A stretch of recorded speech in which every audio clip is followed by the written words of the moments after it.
महाकाय सूर्यकोटि समप्रभ निर्विघ्नं कुरु मे देव सर्वकार्येषु सर्वदा।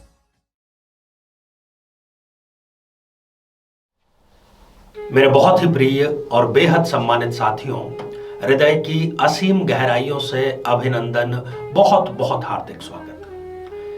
साथियों, प्रत्येक हमारे एपिसोड, प्रत्येक हमारी श्रृंखला के साथ में मेरा ये विश्वास और भी दृढ़ होता चला जाता है कि जैसे जैसे आप हमारे कार्यक्रमों को सराह रहे हैं, अपना साधुवाद दे रहे हैं, उसी प्रकार से हमें भी शोध की नई ऊंचाइयों को प्राप्त करना है। इसी को लेकर के हम अब प्रत्येक ग्रह के बारे में ये नई सीरीज लेकर के आए हैं कि कोई ग्रह किस किस भाव में क्या क्या परिणाम देता है। यहां पर इस एपिसोड की खूबसूरती यह है कि हम आज इस एपिसोड में सूर्य के बारे में चर्चा करेंगे। चाहे आपकी कुंडली किसी भी लग्न की हो, चाहे आपकी राशि कोई भी हो, ये आपके काम का भी है। आपको केवल अपनी जन्म पत्रिका हाथ में उठानी है और सूर्य की स्थिति देखनी है। ये विभिन्न भावों में क्या क्या परिणाम देता है और सूर्य देव आपकी जन्म पत्रिका में किस भाव में बैठे हैं और आपको क्या परिणाम देने वाले हैं। नकारात्मक परिणामों को कम कैसे किया जाए और सकारात्मक परिणामों को बढ़ाया कैसे जाए, इसके लिए अंत में हम एक उपाय भी आपको बतलाएंगे। तो साथियों, इस पर हम चर्चा करें इससे पहले एक बेहद जरूरी सूचना कि हम हमारे प्रत्येक एपिसोड के अंत में किसी न किसी जातक के प्रश्न का उत्तर देते हैं और ये प्रश्न हमें प्राप्त होते हैं आप लोगों के ही द्वारा YouTube कमेंट के माध्यम से। जब भी आप अपना कमेंट लिखें, उससे ठीक पहले #आचार्य चंद्रकांत इस शब्द का प्रयोग जरूर करें और साथ ही बेहद आसान सा प्रश्न जो इसी एपिसोड से संबंधित होगा, इसी एपिसोड के अंत में आपसे पूछा जाएगा, उसका सही उत्तर भी साथ में जरूर कमेंट में होना चाहिए। साथियों, इस पृथ्वी पर ऊर्जा का जो सबसे बड़ा, सबसे प्रमुख स्रोत है वो है सूर्य। सूर्य सत्य का प्रतीक भी है और सूर्य ज्योतिष में फल कथन का भी सबसे बड़ा स्रोत है। फल कथन सूर्य के माध्यम से बहुत ज्यादा आसान हो जाता है और ज्योतिषी भी वही बहुत अच्छा कथन कर पाता है जिसकी स्वयं की जन्म पत्रिका में सूर्य फेवरेबल स्थिति में हो। तो आइए साथियों, बिना किसी देरी किए जन्म पत्रिका के माध्यम से हम इसको जान लें। ये आप स्क्रीन पर एक खाली जन्म पत्रिका देख पा रहे हैं। किसी भी लग्न, किसी भी राशि की यह जन्म पत्रिका हो सकती है। अब एक एक करके सूर्य के हम प्रत्येक भाव में रहने पर क्या परिणाम प्राप्त होते हैं, इसके बारे में बहुत ही संक्षेप में परंतु बहुत ही सारगर्भित चर्चा करने जा रहे हैं। साथियों, यदि लग्न भाव में, जो कि व्यक्ति का व्यक्तित्व, उसकी पर्सनैलिटी वो स्वयं होता है, यदि वहां पर सूर्यदेव विराजमान हो तो ऐसे व्यक्ति का जो शरीर है, उसका जो गठन है, शारीरिक जो संरचना है, वो बहुत ही गठीला बदन होता है। एक आकर्षक व्यक्तित्व का व्यक्ति धनी होता है।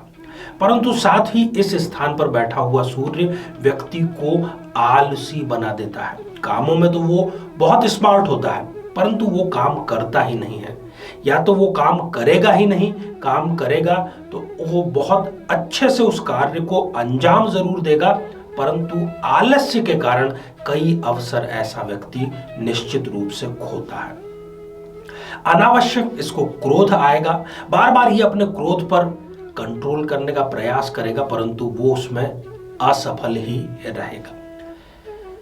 पर्यटन के ये बहुत ज्यादा शौकीन होते हैं। नए नए स्थानों पर जाना, नए नए लोगों से मुलाकात, उनसे बातचीत करना इनको बेहद पसंद होता है। नेत्र अर्थात आंखों से और त्वचा से संबंधित तो कोई ना कोई रोग इनको हमेशा लगा ही रहता है और इनके अंदर कामातुरता, काम की जो अग्नि है वो बहुत ज्यादा होती है। इसको भी इन्हें जरूर कंट्रोल करना चाहिए। साथियों, यदि द्वितीय भाव जो कि धन भाव है वहां पर सूर्य देव किसी की कुंडली में विराजमान है तो यहां पर बैठा हुआ सूर्य इनको अत्यंत भाग्यशाली बनाता है। जिस किसी कार्य में भी ये हाथ डालेंगे और यदि जरा भी ये ठीक से मेहनत कर ले प्लानिंग के साथ तो उसमें इनको सफलता अवश्य मिलती है। धन की कोई कमी नहीं होती, अर्थात ऐसा कोई कार्य नहीं है इनके जीवन में जो ये कह सके कि मेरा धन की वजह से ये काम रुक गया है। वाहन का सुख बहुत जल्दी ही प्राप्त होता है और निरंतर ये वाहन अपना परिवर्तन भी करते रहते हैं। नित नए वाहन का सुख इनको मिलता रहता है। धन स्थान पर जो सूर्य है वो व्यक्ति को पुत्र रत्न की प्राप्ति भी अवश्य ही करवाते हैं। दांत और मुख से संबंधित कोई ना कोई रोग इनको इस स्थान पर बैठा हुआ सूर्य अवश्य देता है। साथियों, बात पराक्रम भाव, यदि तृतीय भाव में सूर्य देव विराजमान है तो ऐसा व्यक्ति शौर्यवान होता है। पराक्रम उसका प्रचंड स्तर का होता है और वो उसका सही स्थान पर प्रयोग भी करता है और कारण ये कि उसको सम्मान की बहुत बड़ी भूख होती है। ऐसा व्यक्ति कई बार बिना किसी पैसे के लालच के केवल सम्मान प्राप्ति के लिए कई बार अपना समय, अपना पैसा उसमें लगाता है और उसको प्रतिफल भी अवश्य मिलता है। परंतु साथ ही इनके स्वयं के जो भाई हैं वो इनके विरोधी होते हैं। इनके सही और गलत सभी कार्यों का विरोध इनके भाइयों ने करना ही है तो करना ही है। जन्म स्थान से दूर जाकर के इनकी तरक्की होगी। यदि ये जन्म स्थान पर ही बने रहेंगे तो फिर ये कभी तरक्की नहीं कर पाते हैं।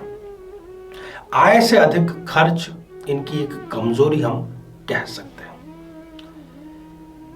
साथियों, यदि चतुर्थ भाव सुख भाव में सूर्य देव विराजमान है तो ऐसे व्यक्तियों को अपने मित्रों से बहुत सावधान रहना चाहिए। खासतौर से ऐसे मित्र जिन पर ये बेइंतहा विश्वास करते हैं, इनको कोई ना कोई मेजर धोखा मित्र अवश्य ही देते हैं। इनकी जो जीवन शैली है वो यायावर, ये एक स्थान पर टिकना पसंद नहीं करते, एक स्थान पर बैठना पसंद नहीं करते। निरंतर इनको घूमना फिरना, इधर उधर ये टहलते ही रहते हैं। चित्त भी इनका इसी प्रकार का होता है, अशांत होता है। किसी प्रकार के विचार पर ये स्थिर नहीं रहते, लगातार इनके विचार बदलते ही रहते हैं। शारीरिक गठन की यदि बात करें तो इनका संतुलित और कई बार दुबला शरीर होता है। साथियों, पंचम भाव जो कि संतान का, विद्या का भाव है, यदि वहां पर सूर्य देव विराजमान है तो ऐसा व्यक्ति बहुत ही बुद्धिमान होता है। सभी लोग इनसे सलाह लेकर के कार्य करते हैं और विवेक का ये इस्तेमाल बहुत ही बेहतर और बहुत ही संतुलित ढंग से करते हैं। परंतु यहाँ पर बैठा हुआ सूर्य व्यक्ति के हृदय रोग का कारण बनता है, पक्षाघात का कारण बनता है, इसलिए इनको इस पर विशेष ध्यान देना चाहिए। नियमित रूप से व्यायाम को अपने जीवन का हिस्सा बनाना चाहिए। संतान इनको या तो होती नहीं या फिर देरी से होती है, कुंडली मिलान करके इनको विवाह करना चाहिए और मेहनत का जो फल है वो इनको बहुत देरी से मिलता है। ऐसा नहीं कि मिलेगा नहीं, जरूर मिलेगा, परंतु देरी से मिलेगा। साथियों, यदि सूर्य छठे भाव में रोग, ऋण या रिपु के भाव में विराजमान है तो ऐसे व्यक्ति को एक प्रबल शक्ति प्राप्त होती है कि शत्रु उसके सामने टिक ही नहीं पाता। इसको यदि शत्रु संहारक कह दिया जाए तो किंचित भी अतिशयोक्ति नहीं होगी। आजीविका के मामले में ये सही चयन नहीं कर पाते। ये अध्ययन किसी विषय का करेंगे और कार्य कुछ और कहेंगे और सही और गलत का जो निर्णय है इसमें ये कई बार ठीक से निर्णय सही समय पर नहीं ले पाने के कारण अवसर को खो बैठते हैं। साथियों, यदि सप्तम भाव जो कि रिलेशनशिप का भाव है, यदि वहां पर सूर्यदेव विराजमान है तो किसी न किसी प्रकार की व्याधि, बीमारी हमेशा शरीर में लगी ही रहती है सब, और फिर उसके कारण इनके व्यक्तित्व में एक चिड़चिड़ापन आ जाता है और कहीं ना कहीं ये इनके दाम्पत्य के क्लेश का कारण भी बनता है। एक्स्ट्रा मैरिटल अफेयर सप्तम भाव में सूर्य के होते हुए जरूर होता है व्यक्ति के साथ में। साथियों, यदि अष्टम भाव जो कि आयु का भाव भी है, यदि वहां पर सूर्यदेव विराजमान है तो ऐसे व्यक्ति को मान हानि का सामना जरूर करना पड़ता है। जिंदगी में इनके अस्थिरता बनी रहती है। ये प्रयास करते हैं, 10 कदम आगे बढ़ते हैं और फिर वापस 4 कदम पीछे। इस प्रकार से इनकी और मान हानि जो है वो इनके कार्यस्थल पर इनको अवश्य झेलनी पड़ सकती है। मायके और ससुराल दोनों ही पक्ष इनको कभी भी मदद नहीं करते। इनको सारे कार्य स्वयं अपने बलबूते पर करने पड़ते हैं।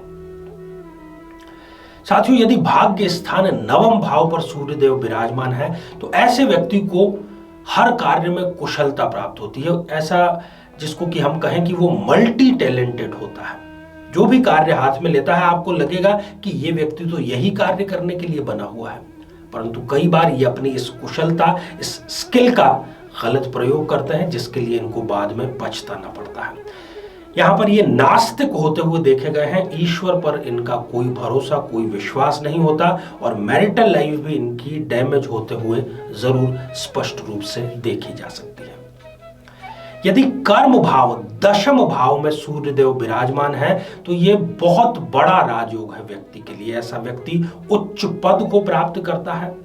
महालक्ष्मी का इन पर आशीर्वाद हमेशा बना रहता है। यदि ये स्त्री हैं तो इनको आभूषण बेहद प्रिय होंगे और यहां पर बैठा हुआ सूर्य व्यक्ति को एक सेलिब्रिटी, एक प्रसिद्धि का योग भी यहां पर निर्माण करता है। साथियों, यदि लाभ भाव में सूर्यदेव विराजमान है 11th हाउस में तो ऐसा व्यक्ति कला का बहुत बड़ा प्रेमी होता है, बहुत बड़ा कद्रदान होता है। हालांकि उसको संतान से संबंधित चिंता सदैव बनी रहती है, पर एक प्रचंड राजयोग यहां पर घटित होते हुए देखा गया है और उसका ये लाभ इनको सूर्य की दशा में अवश्य ही मिलता है। साथियों, 12वें भाव व्यय भाव में यदि सूर्यदेव विराजमान है तो आंखों से संबंधित कोई ना कोई रोग व्यक्ति को देंगे। उसकी भी जो काम अग्नि है, कामातुरता, वो जरूरत से ज्यादा है। इस पर जब तक ये कंट्रोल नहीं करेंगे तो ये जीवन में कभी सफल नहीं हो सकते।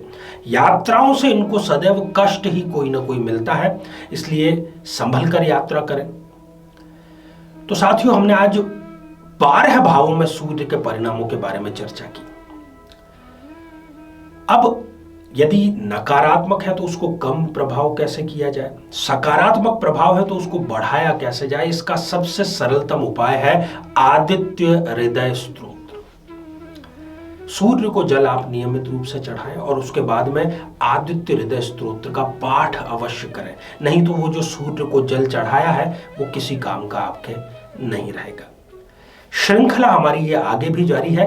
प्रत्येक ग्रह की हम चर्चा करेंगे, इसलिए आप हमारे आगे के एपिसोड भी जरूर देखिएगा। आइए साथियों, अब हम बढ़ते हैं आज के हमारे कमेंट के चरण की ओर। आज हमने कमेंट शामिल किया है अंजलि सिंह जी का, जो कि उन्होंने लिखा है मुजफ्फरपुर बिहार से। अंजलि जी, आपने पूछा है कि क्या Bihar public service commission BPSC में आपका सिलेक्शन होगा या नहीं होगा।